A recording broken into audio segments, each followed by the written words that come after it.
Hello class. Welcome back बच्चों। तो प्यारे बच्चों, स्टार्ट करते हैं नया लेक्चर। बेटा नए लेक्चर में चर्चा शुरू कर रहे हैं चैप्टर 10 इंटरनल ट्रेड की केस स्टडीज। ठीक है जी। आज ही शुरू होंगी केस स्टडीज, आज ही खत्म होंगी। 8 ही है, कुछ ज्यादा केस स्टडी नहीं है बेटा, 8 से 10 मिनट लगने चाहिए बेटा। उसके बाद अभी हमारे रडार पे है chapter number 9 small business and MSME. ठीक है जी।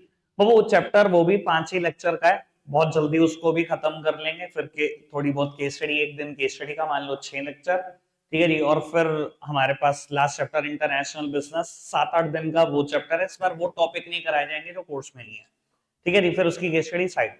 फिर बेटा वन मार्कर, जितना टाइम है वन मार्कर में, मतलब सीबी क्यूज में मुझे ट्रेंड करके लेके जाना है आपको। ठीक है जी। चाहे हो सकता है बेटा 11th क्लास में बहुत सारे टीचर पेपर फॉर्मेट पूरा ना करें, सीबीएसई के फॉर्मेट के हिसाब से ना चले, पर बेटा आप शॉर्ट टर्म सोच रहे हो, मैं बहुत लॉन्ग टर्म सोच रहा हूँ। ठीक है ना जी। आप 11th कर रहे हो बाबू, 11th का रिजल्ट है ना, बस पास होना चाहिए, बाकी कोई कुछ कुछ पूछ नहीं रहा आपसे। ठीक है ना जी। 11th का जिस दिन रिजल्ट आए, ठीक है जी, उसी दिन फाड़ के भी फेंक सकते हो। इतनी ही वर्थ है 11th क्लास की। कभी पूछा है किसी को, देखा है 11th क्लास का रिजल्ट की कहीं जरूरत पड़ती हो, कहीं अहमियत हो? बट 12th के एडमिशन के लिए चाहिए। अगर वो हो चुका है तो पास हो चुके तो सब कुछ खत्म है। ठीक है जी। अब बात बड़ी सिंपल सी है, मैं सीबीक्यूज इसलिए करा रहा हूं, मैंने पता नहीं आपको कभी दिखाया कि नहीं दिखाया। मैं अभी आपको एक बुक दिखाता हूँ। सीबीएसई का एक सर्कुलर है 3 अप्रैल 24 का।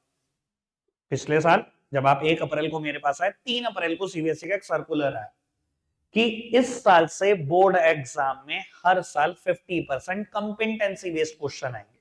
सीबीक्यू जहां दिमाग लगता हो आपका। ठीक है जी। इसमें 5 कैटेगरी ऑफ क्वेश्चन होते हैं बेटा। पहले एमसीक्यूज, दूसरे असर्शन रीजनिंग, तीसरे स्टेटमेंट बेस्ड क्वेश्चन, चौथे केस बेस्ड क्वेश्चन, और पांचवे बेटा सब्जेक्टिव क्वेश्चन। ठीक है जी। बाबू ये सब कराने हैं मुझे, जितने दिन होंगे हर चैप्टर के, मैं सब कुछ कराने में विश्वास है। ठीक है जी। बात सिंपल सी यही है बेटा, शॉर्ट टर्म मत सोचो, अगले साल की सोचो। ठीक है। अब चलो फिलहाल खत्म करते हैं बेटा अपना सिलेबस, थोड़ा स्पीड बढ़ाकर 10-12 लेक्चर और रहते हैं, मैं सिलेबस खत्म करूंगा बेटा। क्वेश्चन नंबर 8 पर आ गया हूं मैं। कहता है identify the type of retail trade being discussed in the above line. Gita recently came across an ad on a portal weight reducing equipment in a newspaper में ad देखा। The product is being manufactured by a small trader and is available for sale throughout the country by placing an order through post। हो गया मेरा काम। Mail order houses, mail order houses अभी मैंने last lecture में यही पढ़ाया था बेटा। ठीक है। और बी पार्ट बेटा कोर्स का बिल्कुल पार्ट नहीं है, भूल जाओ। कहता है ऐसी कौन सी 5 कंडीशन सेटिस्फाई होनी चाहिए जहां ये सुटेबल हो, ऐसा कोई क्वेश्चन एनसीईआरटी का पार्ट नहीं है, भूल जाओ। ठीक है जी। आगे बढ़ो। Identify the type of retail outlet being described in the above line, state any 4 feature of the type of retail outlet as identified in part A of the question beside the one which was mentioned in the paragraph. ठीक है जी। बेटा कोई एक feature mention किया गया paragraph में, उसके अलावा 4 फीचर और लिखने हैं। पढ़ते हैं। प्रकृति limited is a well-known company dealing in all kinds of organic product. The company sells product through a chain of outlet। हो गया वैसे तो काम। चेन ऑफ आउटलेट के थ्रू प्रोडक्ट बेचती है, चेन स्टोर या मल्टीपल शॉप, वैसे पढ़ लो एक बार आगे। Located in a well populated area which is in the vicinity of the residential area for the convenience of customer across the country, all the branches of a company are under the। ठीक है जी, बात वही है। ठीक है। Change story है, हमारा point of view change नहीं हो रहा।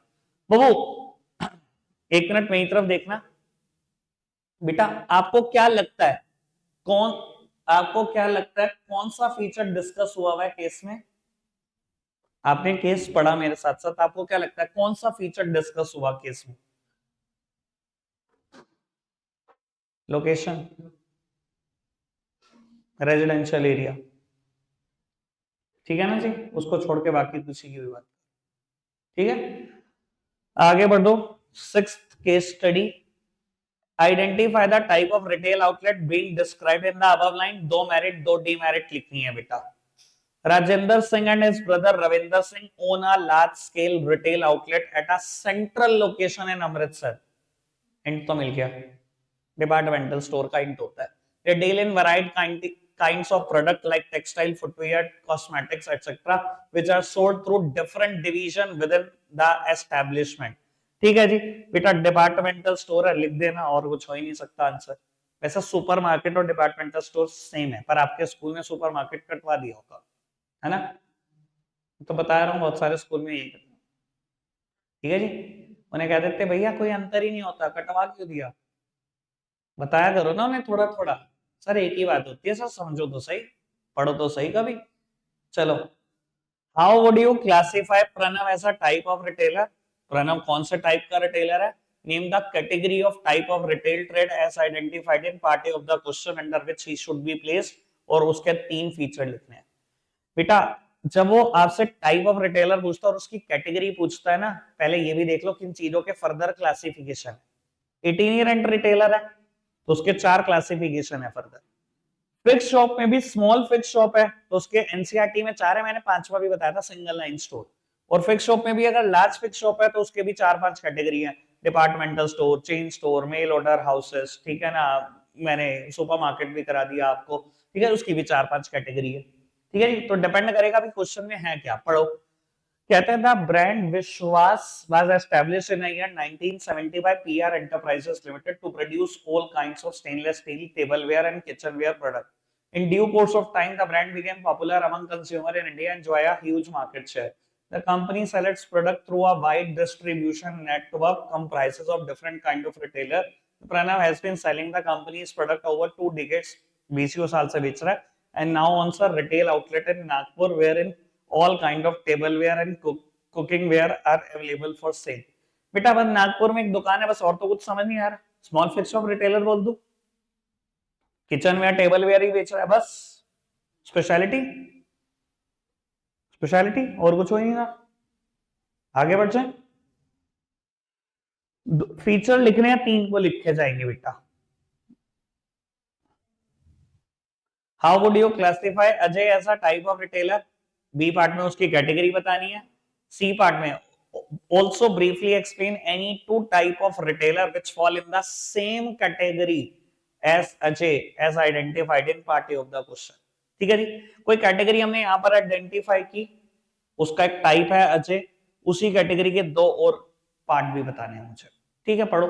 Ajay is a trader dealing in low cost fashionable footwear. In order to sell his merchandise, he open his shop on fixed days in different market trader, मतलब ये answer हो गया इटिनेरेंट, जिनके पास fix place of business नहीं होता।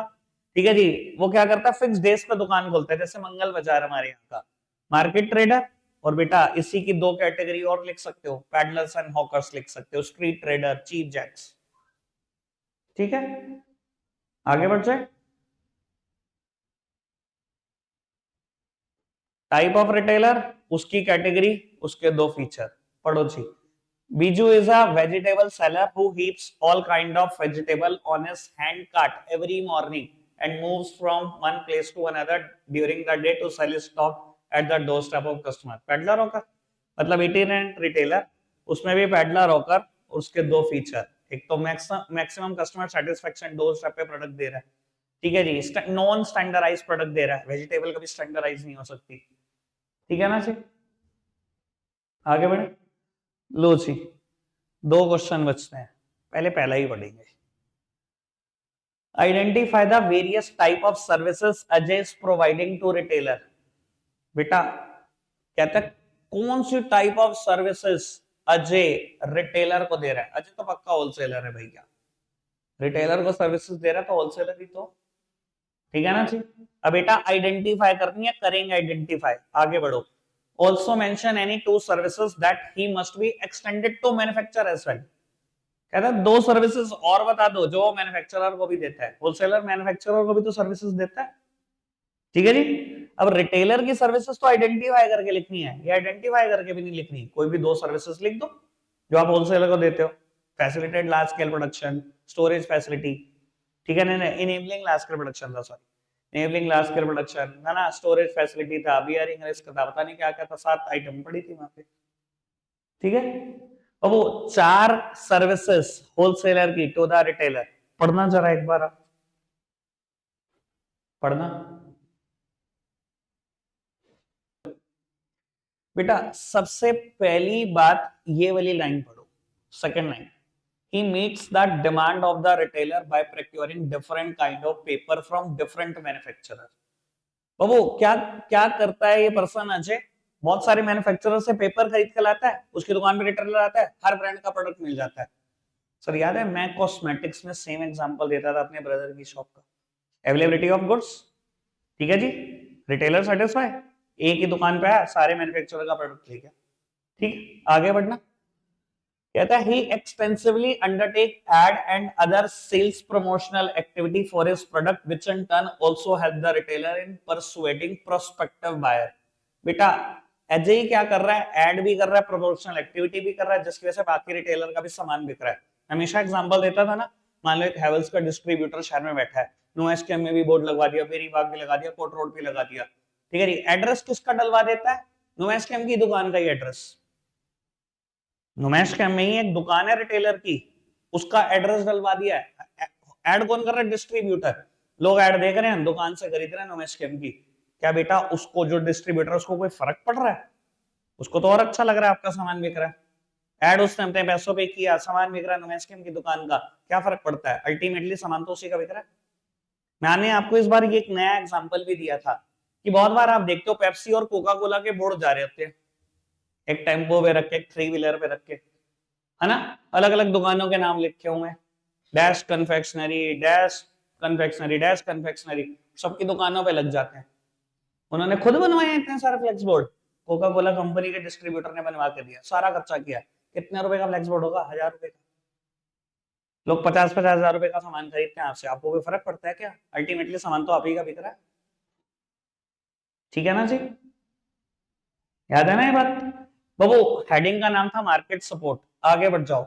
कहता है many times he sell goods on credit, grant of credit, उधार भी देता है होलसेलर रिटेलर को, और उसके बाद last line is well appreciated for providing guidance to the retailer about various aspect of marketing.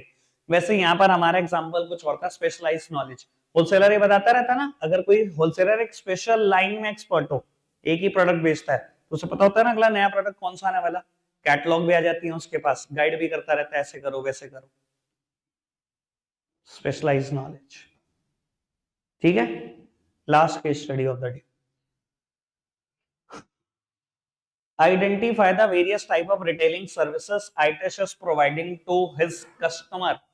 अच्छा जी, various type of retailing services, retailer कोई सर्विसेज दे रहा है कंज्यूमर को, वो आइडेंटिफाई करनी है, करते हैं।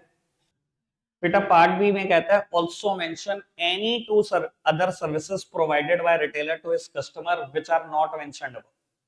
बेटा यहां पर रिटेलर की कुछ सर्विसेज हैं कस्टमर के लिए, लेकिन ये आइडेंटिफाई करके लिखनी है। कहता है इसके अलावा भी कोई दो सर्विसेज लिख दो जो केस में ना हो, जो रिटेलर देता हो कंज्यूमर को, लिख देंगे, और दो सर्विसेज ये भी बता दो जो वो होलसेलर को देता है। रिटेलर जो होलसेलर को सर्विसेज देता है, ये इसका तो केस से कोई वास्ता नहीं है, ये तो बिल्कुल डायरेक्ट क्वेश्चन हो गया, ठीक है जी। जब ये दो आइडेंटिफाई हो जाएगी तो फिर इसके बाद ये भी डायरेक्ट क्वेश्चन ही हो गया। पढ़ दो क्या है, ITES run an electronic retail outlet in Kalkaji Market, New Delhi. He stocks an extensive variety of goods so as to provide a wider choice to the buyer। ठीक है जी, वैसे तो इतने में ही काम हो गया। सर रिटेलर अपनी किस चीज के लिए फेमस होता है, वैरायटी ऑफ प्रोडक्ट की, वो दुकान में बहुत सारी वैरायटी रखता है। मैं डिओड्रेंट का एग्जांपल देता था आपको बैच के अंदर कि आप एक डिओड्रेंट मांगने जाओ, रिटेलर से 20 कंपनी का दिखा देगा, लेकिन आप कह दो एक ही कि मेरे को फॉग दो चाहिए, तो उसके बाद दूसरा फॉग भी नहीं है, लेकिन 20 वैरायटी रखी हुई है। तो यही है लाइन, वो कहता है he stocks an extensive variety of goods so as to provide a wider choice to the buyer. बहुत सारी वैरायटी होती है, इसे तो वाइड सिलेक्शन ऑफ गुड्स बोलते हैं। हमारी बुक में हेडिंग यही है, वाइड सिलेक्शन ऑफ गुड्स। अगर बुक की हेडिंग ना लिख के आए, सब कुछ पता हो, जो मर्जी लिखना बेटा, जीरो है वो, हेडिंग बुक की चाहिए, ये गलती ना होने पाए।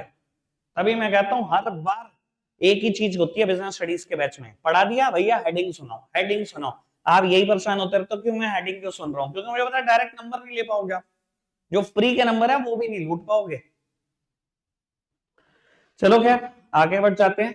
कहता है being an electronic engineer himself he understand the fundamental of electronic goods very well, therefore he is able to explain to the customer about the new technology very well, और वो परचेज डिसीजन ले पाता है।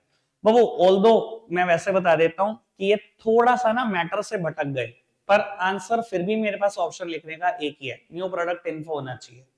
बेटा retailer customer को guide करता रहता है मार्केट में कौन सा नया प्रोडक्ट आ रहा है, किस नई टेक्नोलॉजी के साथ आ रहा है, वही कैटलॉग जो अभी मैंने ऊपर एग्जांपल दिया। ये बात होलसेलर रिटेलर को बताता है, ये बात रिटेलर कंज्यूमर को बताता है कि सर ये नया प्रोडक्ट आ रहा है, इन नए फीचर के साथ आ रहा है, ऐसे प्रोडक्ट को ऑपरेट करेंगे, इस प्राइस पे आ रहा है, प्री बुक कर लो, ये कर लो, वो कर लो। ठीक है जी। अब वो बाकी बची हुई दो सर्विस जो रिटेलर कंज्यूमर को देता है लिख के जाएंगे, after sale services, credit facility, उधार भी देता है रिटेलर कंज्यूमर को, आफ्टर सेल सर्विस भी देता है, guarantee warranty repair EMI option सब कुछ देता है। बस इतना सही है। आज कल इतना ही है मेरे बच्चों। बाय।